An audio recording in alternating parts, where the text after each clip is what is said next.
کرو۔ یہ خط شمر لے کے 9 محرم کی سپہر کو آیا ہے،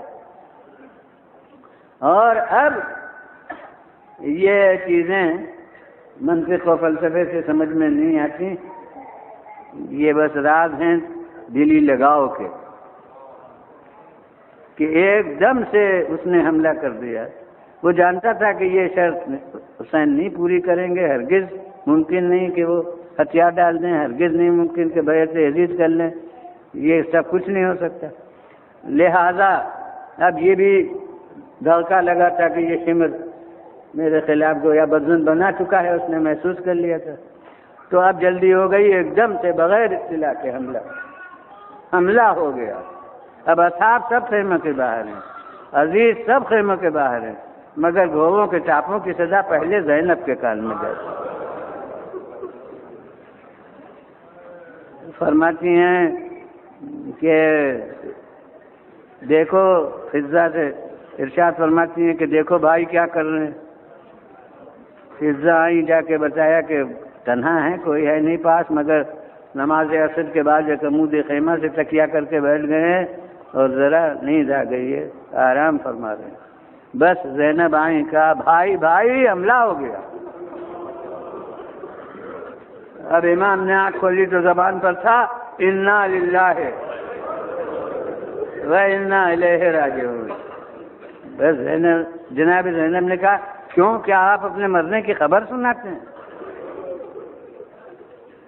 امام نے محسوس کیا کہ اب بہلانے کا وقت نہیں ہے بہن کے، اب تو مستقبل کے مقابلے کے لیے تیار کرنے کا وقت ہے۔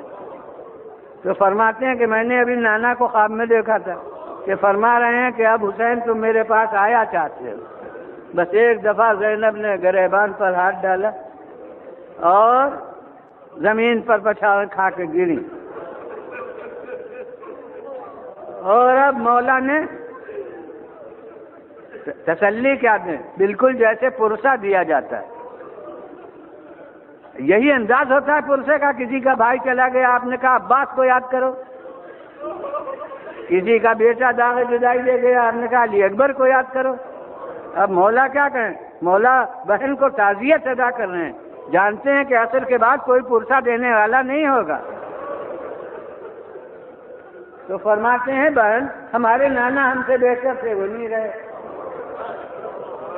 ہماری ماں ہم سے بہتر تھی، وہ نہیں رہی، ہمارے باپ ہم سے بہتر تھے، وہ نہیں رہے، ہمارے بڑے بھائی ہم سے بہتر تھے، وہ نہیں رہے۔ جیسے ان سب کو صبر کر لیا ویسے ہی ہمیں بھی صبر کرنا۔ اب مولا نے تو پرسہ ادا کر دیا اور زینب نے مرثیہ کو دیا۔ انہوں نے کہا کہ بھائی جب نانا کا سایہ اٹھا ہے تو 4 تھے دل کو سنبھالنے والے، جب ماں گئی ہیں تو باپ تھے دل کو تقویت دینے والے، جب باپ کا سایہ اٹھا تو 2 بھائی تھے بازو سنبھالنے والے، جب بھائی حسن گئے تو خدا حضور کو سلامت رکھے آپ تھے، تو اب آپ نہ ہو تو کون ہے؟ اور اب حضرت زینب نے یہ کہا کہ الیوم مات جدی محمد المصطفیٰ، ارے میرے نبی کو آج میرے نانا بھی دنیا سے اٹھ رہے ہیں، آج میری ماں بھی جا رہی ہیں، آج میرے باپ بھی جا رہے ہیں، آج میرے بڑے بھائی بھی جا رہے ہیں، یعنی آپ زندہ تھے تو سب زندہ تھے میرے نزدیک، اور اب آپ نہیں تو میرے نزدیک کوئی نہیں۔ اور اب مولا نے انداز بدلا اور آپ نے ارشاد فرمایا کہ بہن ارے تم جانشین فاطمہ ہو، میں تمہیں اپنے حق کی قسم دیتا ہوں کہ میرے بعد گریبان نہ پھاڑنا، میرے بعد منہ پر تماچے نہ مارنا، میرے بعد واویلا کہہ کے نوحہ نہ کرنا۔ مجھے معلوم ہے کہ غلط فائدہ اٹھایا جاتا ہے ان جملوں سے، میں کہتا ہوں اگر یہ عام احکام شرع ہوتے تو اپنے حق کا واسطہ دے کر قسم دینے کی ضرورت کیا تھی؟ یہ تو نہیں کہا کہ نماز پڑھتی رہنا، یہ تو نہیں کہا کہ زکوٰۃ دیتی رہنا، یہ تو نہیں کہا کہ روزے رکھتی رہنا۔ معلوم ہوتا ہے کہ یہ عام احکام شرع نہ تھے، بلکہ زینب کے خصوصی موقف کی حیثیت سے یہ وصیتیں تھیں کہ اگر زینب میری ایسی ہی رہی تو سکینہ کو کون سنبھالے گا؟ اگر زینب کا یہی عالم رہا تو پھر سید سجاد کو سہارا کون دے گا؟ یہی عالم رہا تو اس کشتی کو ساحل تک کون پہنچائے گا؟ اس قافلے کو منزل تک کون لے جائے گا؟ اجرکم علی اللہ۔ مگر جس لیے میں نے اس واقعے کو شروع کیا تھا ابھی وہ باقی ہے۔ میں کہتا ہوں کہ یہ باتیں ہو رہی تھی کہ اتنی دیر میں عباس آئے۔ اب اس ذکر کو یہاں کے ممکن ہے جنہوں نے 8 محرم سے میری تقریر دیکھی ہو اس میں یہ جز آیا تھا تو حضور والا اب عباس آئے، اور اب عباس نے کہا کہ مولا حملہ ہو گیا۔ یاد رکھیے کہ صفحہ تاریخ پر لفظیں آتی ہیں، لہجہ نہیں آتا۔ اب یہ آیا حملہ ہو گیا، یہ کیا معنی ہے؟ کیا اطلاع دے رہے ہیں کہ حملہ ہو گیا؟ اطلاع دے رہے ہیں تو اتنی دیر میں آئے ہیں، اور پھر یہاں باتیں وہی ہو رہی ہیں۔ اطلاع دینے کا محل کیا ہے؟ میں کہتا ہوں یہ اطلاع دینا نہیں ہے۔ یہ دوسری محرم کو مولا نے کہا تھا کہ میں ابتدائی جنگ نہیں کرنا چاہتا، تو یہ اطلاع نہیں دے رہے ہیں، کہتے ہیں مولا حملہ ہو گیا، یعنی بس اب تو کوئی رکاوٹ نہیں رہی۔ یہ تقاضا ہے اجازت جہاد کا کہ مولا حملہ ہو گیا۔ بے شک اصولاً بس پورا حال تھوڑی اس کو بولنا ہے، حالانکہ اس دن بھی وہ نکال دیا گیا حال، وہ اشاعت اس کی نہیں بھی، لیکن اب آج وہ پورا حال تھوڑی کرنا ہے۔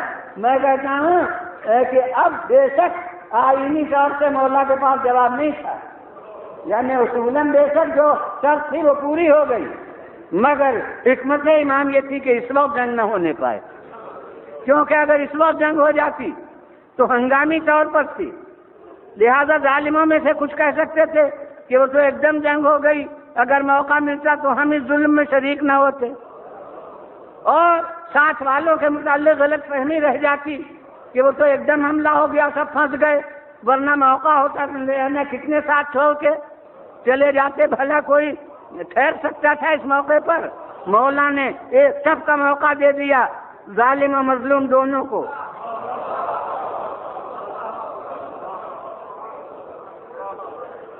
اب ادھر والا کوئی نہیں کہہ سکتا کہ ہم پھنس گئے تھے کیا کرتے، کیونکہ شریک ظلم نہ ہوتے، اور ادھر والوں کے متعلق کوئی شبہ نہیں ہو سکتا کہ موقع ملتا تو کتنے چلے جاتے۔ ایک رات کا موقع اختیار کے صرف کرنے کا دونوں کو دے دیا، اور یہ ایسے بے وفا تھے ادھر والے کہ ان میں سے کسی نے اس سے فائدہ نہیں اٹھایا۔ ذمہ داری کے ساتھ کہتا ہوں، عام طور سے کہا جاتا ہے کہ پھر کچھ رات کو چلے گئے، لیکن اب اس وقت رات کو کوئی نہیں گیا ہے، جس میں تھے سب برقرار رہے۔ اب یہ خالص مجمع تھا، کسی کو کوئی ساتھ چھوڑ کے نہیں گیا، لیکن ادھر والوں نے امام کے اس رات کی قیمت اور کی شکل میں آ گئی۔ اگر یہ رات نہ ہوتی تو اور کہاں ہوتا؟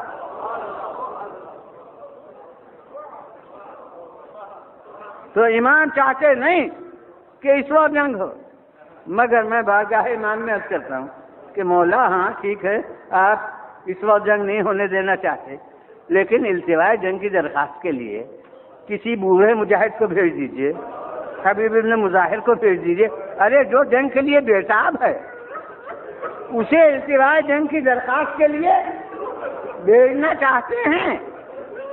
اور میں کہتا ہوں یاد رکھیے کہ مولا کو تو اپنے عباس پر ناز ہے، یہ ہم سمجھتے ہیں کہ وہ بس مجسمہ غضب سے، حسین جانتے تھے کہ عباس کیا ہے، تو آپ کو ناز ہے، کہہ رہے میں جو چاہے کام لے لوں، مگر ہے کام بہت مشکل۔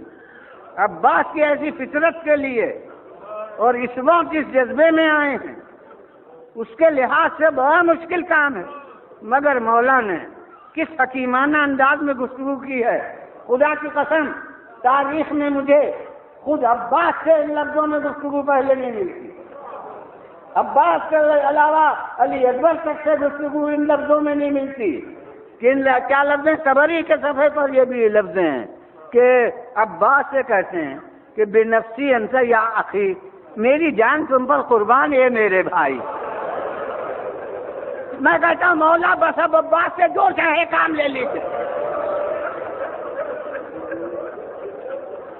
میری جان تم پر قربان اے میرے بھائی۔ ماشاءاللہ آپ نے گریہ کر لیا، مجلس ہو گئی، مگر میں نے جس مقصد سے شروع کیا ہے وہ تو ابھی باقی ہے۔ ان کے پاس جاؤ، ایک رات کی مہلت لے لو، کیونکہ خدا ہی جانتا ہے کہ میں اس کی نماز کو کتنا دوست رکھتا ہوں۔ ایک رات اور پوری رات خدا کی عبادت کر لیں۔